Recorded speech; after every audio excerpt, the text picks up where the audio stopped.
आई मला झोपू दे ना ग, मला कधीतरी आराम करायला दे ना. आणि मला ते ट्युशनला नाही जायचंय.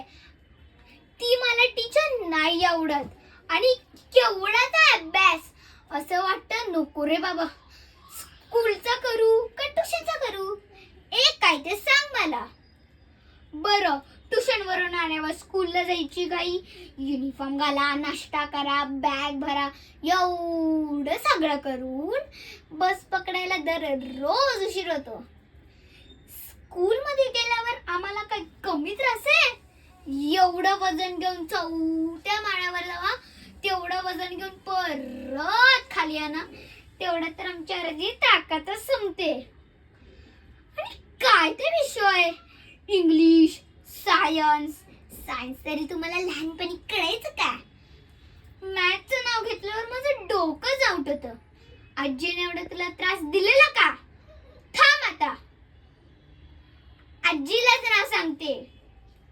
बाबाचं तर काय बरं आहे, बाबाचं तर काय म्हणे, वर्क फ्रॉम होम. असं कुठे असतं का? बाबाला थोडीफार मदत सांगितली तर बाबाच्या कपाळावर आट्याच पडतात.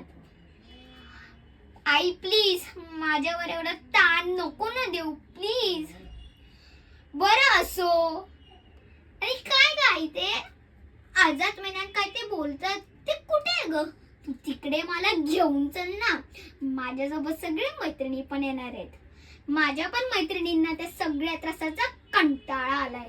तू तिकडे आम्हाला घेऊन चल. आम्ही सर्वजण आहे ना आंदोलन करणार आहे त्या सगळ्या त्रासापासून सुटका घेण्यासाठी. धन्यवाद.